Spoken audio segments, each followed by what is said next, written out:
देश में लगातार तीसरी बार एनडीए की सरकार बनी है। मोदी सरकार 3.0 का पहला बजट आ जाने वाला है। पूरे देश की निगाहें इस बात को लेकर कि राहत क्या होगी, उम्मीदें क्या है, इसको लेकर हम बात करेंगे। एक्सपर्ट हमारे साथ होंगे। आज पेश होने वाला है मोदी सरकार 3.0 का पहला बजट।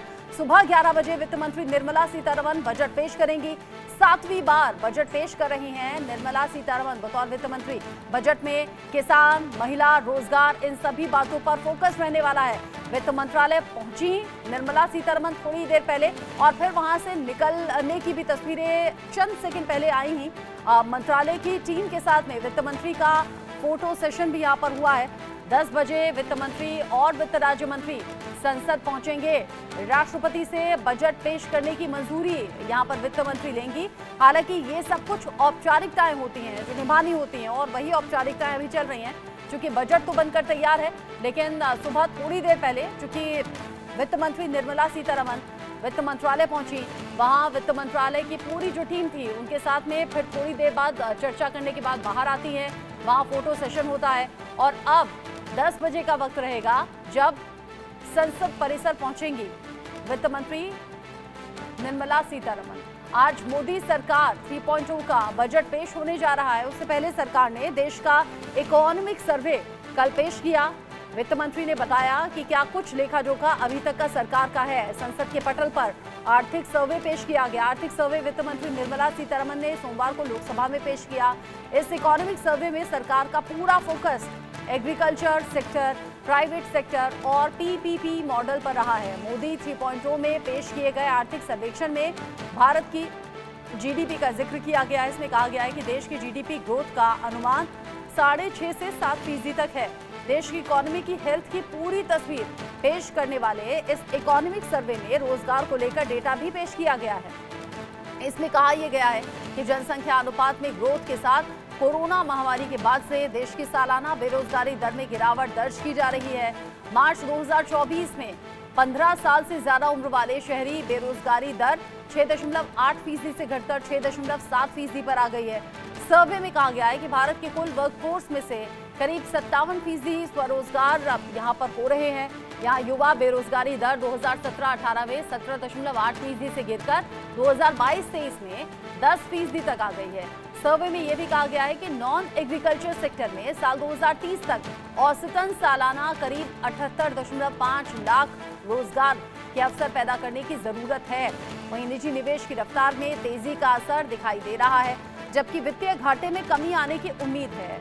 यहाँ इकोनॉमिक सर्वे के मुताबिक रियल जीडीपी ग्रोथ में जबरदस्त इजाफा भी देखने को मिल रहा है। इन सभी बातों का जिक्र वित्त मंत्री निर्मला सीतारमण के जरिए आर्थिक सर्वेक्षण के जरिए किया गया।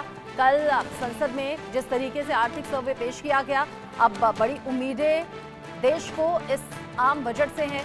साथ ही साथ विपक्ष भी अलग अलग तरीके से बयान देते हुए ये बता रहा है कि क्या कुछ खास तौर पर इस बजट में होना चाहिए देश की जीडीपी में सुधार के लिए भी, महंगाई को कम करने के लिए भी, और सबसे बड़ी बात ये आम लोगों के बजट का, आम लोगों की जेब का ख्याल रखते हुए भी कैसे बेरोजगारी पर काम करना है, कैसे महंगाई कम करनी है, टैक्स स्लैब में छूट कितनी ज्यादा जरूरी है। ये सभी बातें विपक्ष के पास में मोटे तौर पर हैं, जिनको लेकर बयानबाजी अभी से शुरू हो गई है। हालांकि निगाहें सभी की हैं, चाहे वो आम लोग हो या खास लोग हो, हर किसी की निगाहें इस बात पर हैं कि आज इस बजट में क्या खास होने वाला है।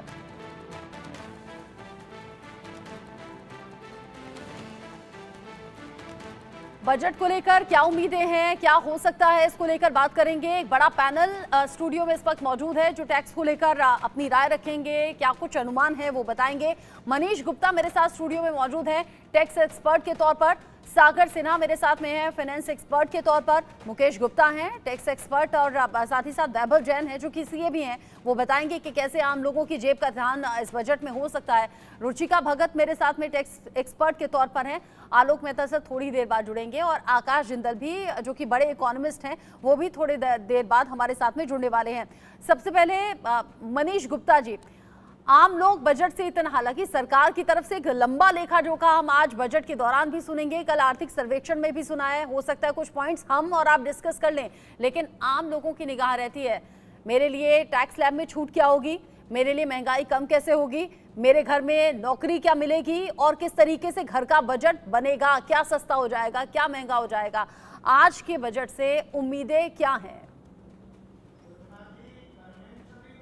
आया है कि बजट आते ही ये अंदाजा लगेगा क्या सस्ता क्या महंगा, लेकिन जैसे ही जीएसटी आया, जीएसटी काउंसिल के पास ये सारे डिसीजन चले गए, तो महंगा सस्ता होने का मेजरली जो इम्पैक्ट था जनता को आता था वो अब बजट से नहीं आता।